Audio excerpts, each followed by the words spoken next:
in Barbados for this week's Sky Cricket podcast. We're at the beautiful and historic Kensington Oval. It's about, well, 20 to 10 on the day before England take on Scotland, and the sun's beating down, and our producer has got us sat. I know, with my bald head, with the sun right on top of my bald head. I'm going to turn up tomorrow for the game.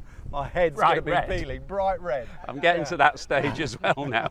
He's called Robin Reeve as well, by the way, our producer. Exactly. It's great to be here, though. This is a fantastic cricket ground. I was just looking around. They've got the Malcolm Marshall end, the Joel Garner end, the 3W stand, the Gary Sobers Pavilion, the Haynes and Greenwich.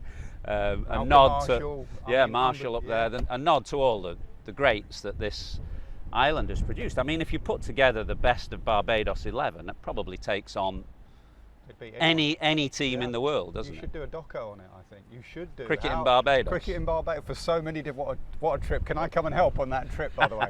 But it is incredible. I mean, you drive through and every roundabout, well, not everyone, but a lot of the roundabouts have the names of these famous cricketers. It is incredible how this small, tiny little island has produced and continues to produce some very, very fine now, but some all-time great cricketers. So it's good to be back. I love this cricket ground. I love this island. Probably my favourite, apart from Chelmsford, one of my favourite places in the world.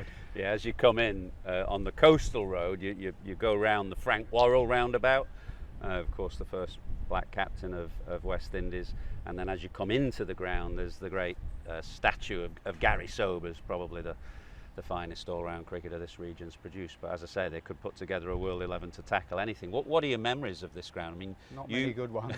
I played here when I bust my wrist on my first tour when I was selected ahead of you, rightly, 1990, and I broke my wrist playing tennis in Guyana with Philip de Freitas, and we came here and the physio said, "Oh, you'll be fine." I didn't know it was a broken wrist, so.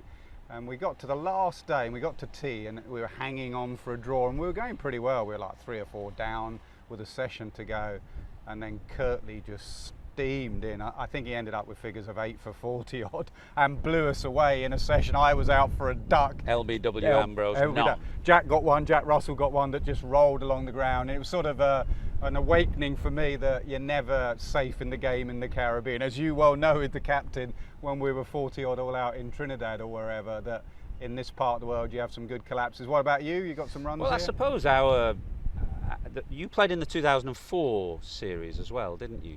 Which one was that? Was that the one you left me out? No. Yeah, 94 was I left you out. Yeah. I mean 98. Right. The one after that, when Harmy blew the team away in Sabina Park. Yeah. Were you on that tour? Yes. Yeah. So our careers really spanned, I suppose. We saw the change really. You know, when you came in 89, 90, that was still the best team in the world. Viv was captain. Yeah. They were unbeaten at home for so many years. They were undisputed kings of cricket. By 2004, obviously, that had changed, and the 2 tours that I captained here, 94 and 98, I suppose we were just starting to see, because we beat West Indies here in 94, quite a famous game. It was the first time we'd beaten, well, West Indies have been beaten on this ground, I think, since 1934 or something. That was the game where Stewie got 200s in the game. And a couple of things I remember the big cheer when we got to 46 for none or 47 for none, and Stewie said, "I haven't got to 50 yet." I said, "We just got one more than we got last week." And then the other thing I remember is I saw the biggest 6 I've ever seen get hit here, and that was in an island game. We played Barbados, it must have been 94, and Otis Gibson hit Robert Croft over that stand to the left of the Garfield Sobers Pavilion. It's probably still going. Certainly went into the harbour and into the Caribbean Sea. It was a mighty blow. And then in 98, I think we would have won here, but for rain on the last day. We had West Indies about 3 down, chasing 350. Pitch was spinning, Cat was bowling nicely, that's Phil Tufnell, and then the rain came on the last day.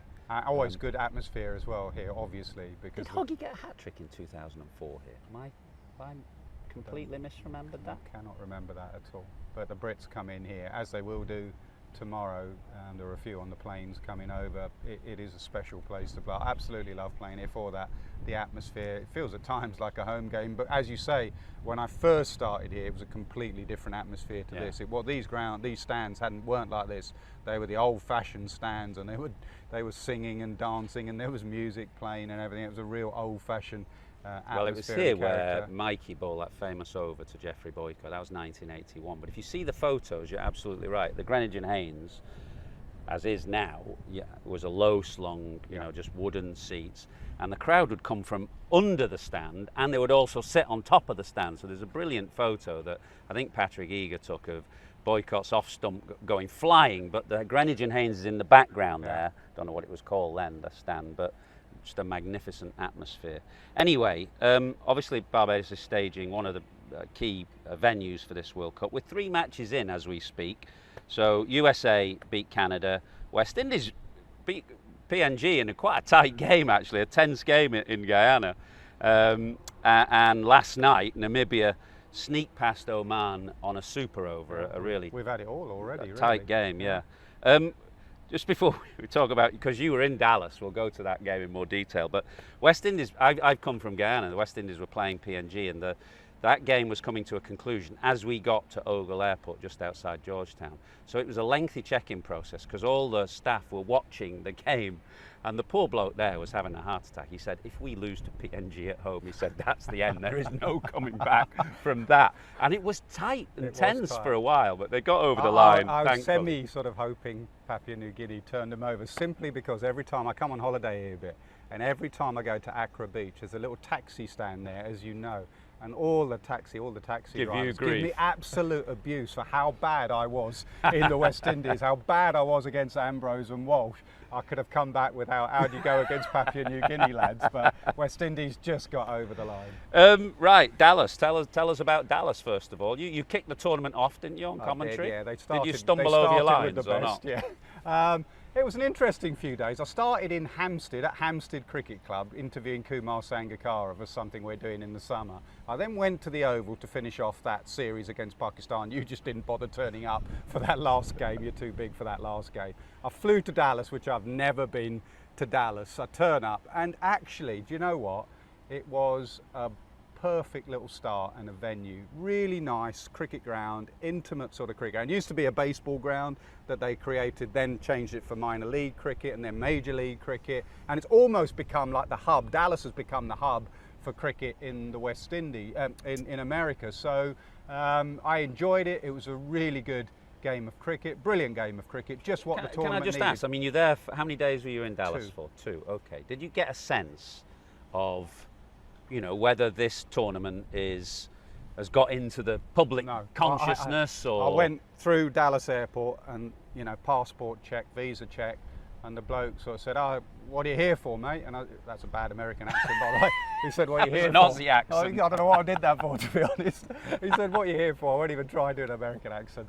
And I said, "The cricket," and he just went over him completely. He just said, "What's cricket?" Right. And I thought, your tournament starts here tomorrow, mate. And I think in the expat community, definitely, they completely get it. They completely love it. So it wasn't a full house, but it was a pretty good crowd. No, and because it was a smaller ground, it really worked. I mean, we started that World Cup in Ahmedabad, the 50-over World Cup, with 110, 20,000 capacity. And that New Zealand game may have had, 30, 40,000? Yeah, which is a great crowd, but it felt empty. Felt empty. Yeah. So I don't know what was in Dallas, but it was a good crowd, a good atmosphere, and a great pitch, really good pitch with a quick outfield. We got very lucky with the weather. When you say good pitch, what? It went through? It went through, it had pace on it. It wasn't just like a complete belter where, like in the IPL, you get 260, 270. It had something in it for the seamer, but batters really enjoyed it. So, and it was a cracking game, really good game. For a long time, USA were worried. Canada played really well. The real turning point was when USA were chasing. I think they were like 48 or 48 deliveries, going nowhere. Aaron Jones was 1 or 5 deliveries on the back of some poor form in the recent months. And then Nicol Dutta bowled the first ball, and he bowled a full toss. The dew had come down, it slipped out of his hand. Full toss, 6, free hit, and he went for 19 in that first over. And after that, the way Jones played was 10 sixes. Yeah. Rapid. Most of them slog sweep over mid-wicket. Yeah. And he learned his cricket here, played first class. I mean, he was born in Queens, New York, I think, but then moved to Barbados, played first class cricket here, moved back to the States. Friend of Jofra, knows Jofra very well. So, and it's a good story because he has struggled in recent times. And for America to win, like you say, with the West Indies winning the next night, I think that was, you know, a very good start to the tournament. Good game of cricket, just what the tournament. In fact, the 3 games, that one, the Guyana game was close, and then obviously here. I mean, what did I think of Dallas? I didn't like the city that much. I did a bit of a tour. And you're coming from Chelmsford, by the way, so if you don't like Dallas, that's not saying much. It was a bit sort of flat. We were right in the middle of it. So I went off to see where, you know, JFK, a bit morbid, but I went off to see where JFK was shot, the grassy knoll. I stood on the grassy knoll and... Have you solved the puzzle? The book depository, the 6th floor, I looked up and thought, those trees look like they're in the way a little bit. So I do know how it happened and how JFK was shot. So I went there and then I did the cricket. You were in Guyana. What were you, before the cricket started, why were you in Guyana? So that's the reason I missed the last game at the Oval. So I flew with our cameraman Tom, who sat there. And likes a beer. And Reva, our producer, who also likes a beer. And we went to do a feature in the same way that you're doing something on Sri Lanka cricket before our test series against Sri Lanka later in the summer. We went to do a feature on Shamar Joseph, the young Guyanese fast bowler who obviously kind of burst onto the scene in Australia. That fantastic test match in Brisbane, got a wicket with his first ball, Steve Smith in Adelaide, took 5 for, and then bowled West Indies to victory in Brisbane. It's an amazing story because he's from a little village called Barracara, and so we went one day to Barracara. We set off at 5:30 in the morning from Georgetown, 2.5-hour drive to over the Babis River to New Amsterdam. We had a boat waiting, little outboard engine, and then it was about 2 or 3 hours up the Kanji River, it's called, this black river creek type thing, to his village. And actually Romario, did you find Shamar? Because we've got a WhatsApp group going searching for Shamar because you went off and he was obviously with the West Indies training camp and he wasn't there to start with. Did you find him in the end? We did find him. So we went to his village, we saw a few friends and family. It's the village of Romario Shepherd as well, actually, which is amazing to think because it really is in the middle of nowhere and no kind of formal cricket facilities. So they produced 2 national players, and then we eventually caught up with Romario and Shamar in Georgetown. We interviewed them both. They were both absolutely delightful. Gave us a fair bit of time. So that should make a nice. And did you pop feature. to border? Yeah, well, I went. Test ground? I haven't been to Guyana for many years, since about 2008, I think. And obviously England haven't played a test match there since 1998 because West Indies like to put test matches on in the venues where they think England supporters will come, i.e. Barbados, Antigua, St Lucia, Grenada. Guyana hasn't hosted England since 1998 for Test cricket, and that was then at the border, which is the old ground right in the middle of Georgetown, and a bit like the Antigua recreation ground, that has had international cricket taken away from it after the 2007 World Cup when the new grounds are built. Providence is a new ground in Georgetown, and the consequence of that is that you wouldn't recognise border now. It still hosts club matches. It's the home to the Georgetown Cricket Club, which is the oldest cricket club in the Caribbean, but it's not what it was. So if you remember, there were wooden stands going all the way around, and the upkeep of those wooden stands is too expensive, so they've all come down. It's completely open on one side. So the only bits that remain from the old ground are the concrete Rohan Kanai stand, and then the old pavilion, which is still there, still has all the memorabilia. The dressing rooms are still there, as they were when we were there. You remember they were quite small, hot dressing rooms.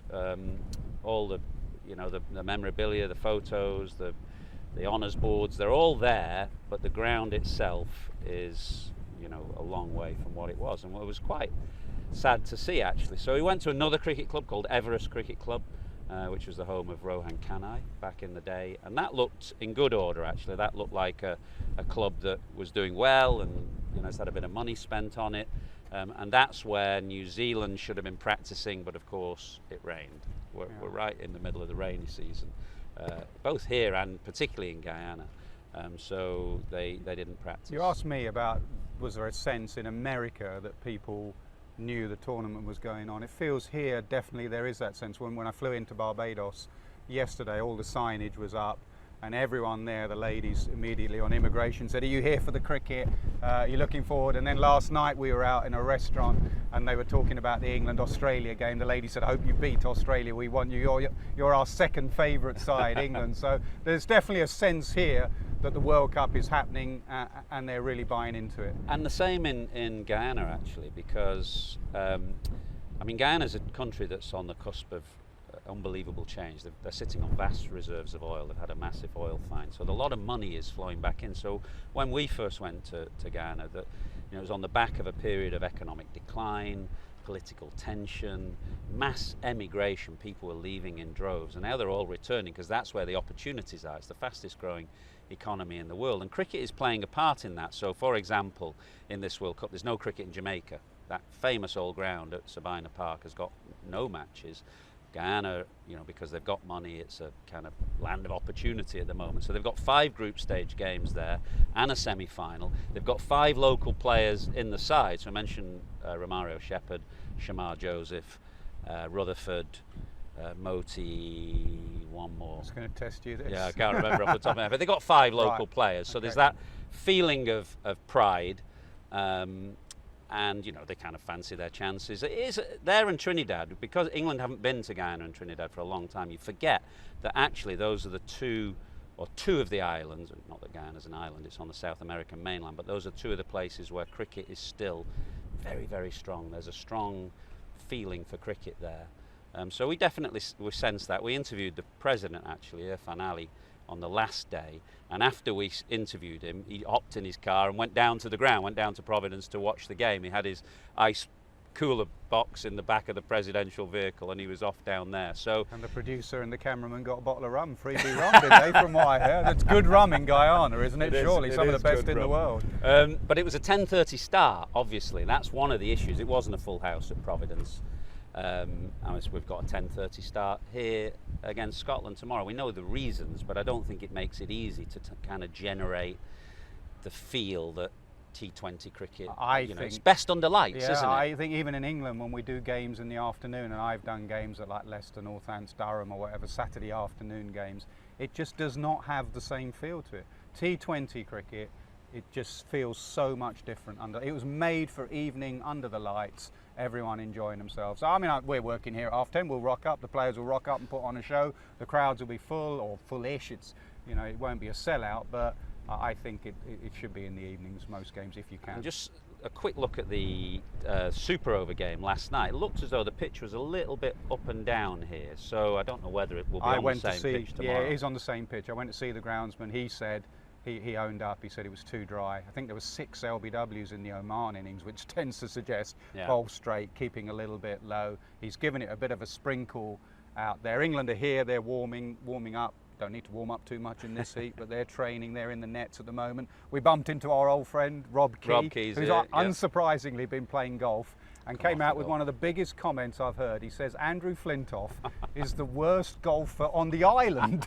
I mean, I don't know how Kesey knows everyone that's played golf. I know he's played a bit here, but he says Flintoff is the worst golfer on the island. Well, it's good to see Freddie here. Obviously, he's got a formal role with England's T20 side, and terrific to see him. So we should touch on England's game tomorrow. Their choice is between probably Wood and Topley, and I suspect against an associate nations they'll try and hit Scotland with pace. Would you imagine that's what they'll do? Yeah, I mean, that would be harsh on Topley, because I think Topley is an exceptional bowler, and in these conditions, if it is dry, the sort of taller bowler bowling it into the pitch and bowling those cutters, I really think, like the Fizz from Bangladesh or whatever, I think those sort of bowlers, as the tournament progresses in different venues, but here in particular, I think they'll be useful. But I think they may, because it's Scotland, they may go Wood and Archer and also get some more overs into their legs, obviously both coming back from injuries. I think Joff has to play for so many different reasons. Well, it'll be an emotional return for it. And absolutely. Phil Salt, actually, who Chris Jordan mentioned, and Phil Salt played quite a lot of cricket here as well. So for the 3 of them, it will be a tremendous occasion. Which would mean no Sam Curran, wouldn't it? Because Sam didn't play in the, I don't think he played in the last game. I have to think about that. I was there against, I don't know what the change was. I don't think Sam played in that series, actually. So he was player of the match and player of the tournament in the last World Cup. It was famously here. He played instead of Stuart Broad, didn't he? In a test match. Put Broad into another dark place, into one of those rooms where he had a bit of a moan about being left out. Throwing darts at Ed Smith at that. Exactly. So, it'd be a bit harsh on Sam Curran, but England played well in that series against Pakistan. They've pretty much done everything they need to do going into this tournament. So, I mean, they'll be expecting to win, they'll be expected to beat Scotland, but it ain't going to be a pushover. But last time we did an England, this is the first time they've met in T20, but the last time we did an England-Scotland game, 50 over game at the Grange, Scotland turned England over, isn't it? Yeah. Actually, a game that I look back on, we've been doing this a long time for Sky, it's a game I look back on with great fondness, actually. It was a great crowd, great occasion. And high scoring yeah. with that, moment at the end where, was it Woody who was trapped last man, I think, LBW. So a fantastic occasion, and shows that, if you don't turn up and play at your best, you're going to be in trouble. And we've seen from the 3 games already that England should turn up tomorrow thinking they're playing Australia or who they do play at this venue, because we've seen the talent in the USA squad, the Canada squad. We saw, last night, the talent that was on show, and we saw what Papua New Guinea nearly did to the West Indies. So turn up as if you're playing in a final every single game. Especially, listen, could well be it's a rainy season. There's a bit of rain around tomorrow morning. You've got to be very smart. Win the game. Look at net run rate. That could hurt West Indies just getting over the line in their first game. So pay attention to detail, basically. I look back at that scoreboard from the Grange game. Callum McLeod got 140. Obviously, he's not here. Kyle Kurtz's not here. So they've had 1 or 2 changes in that batting lineup, and they look quite strong in bowling, don't they? Chris Soule has been bowling rockets, say 150 and maybe just above, and Brad Curry has been doing pretty well. They've got a very smart left-arm spinner in Mark Watt. So, their bowling might be their strength, actually. Yeah, but it's getting that. If they can get runs, I always feel that with associate nations. Associate nations will, in the field and with the ball, they will give it. We've seen it already in this tournament. They will be smart. It's their World. It's a cliche, but it is their World Cup final. So when they're all together as a unit, you can imagine them absolutely in the field, in the ball, with the ball. They will be brilliant. They'll give it everything. It's getting runs if you're batting first. Get a score to defend, to put the opposition under pressure. That is the key for any associate nation, is keeping the other nations under pressure for as long as possible, that they may just crumble in a heap. So it is getting runs on the board, the likes of Berrington and Munsey or whatever. Go and get a big score. So that's tomorrow, 10:30 in the morning, here at the Kensington Oval, this wonderful cricket ground in Barbados, and we're hoping for a strong start from both home nations, England and Scotland, tomorrow.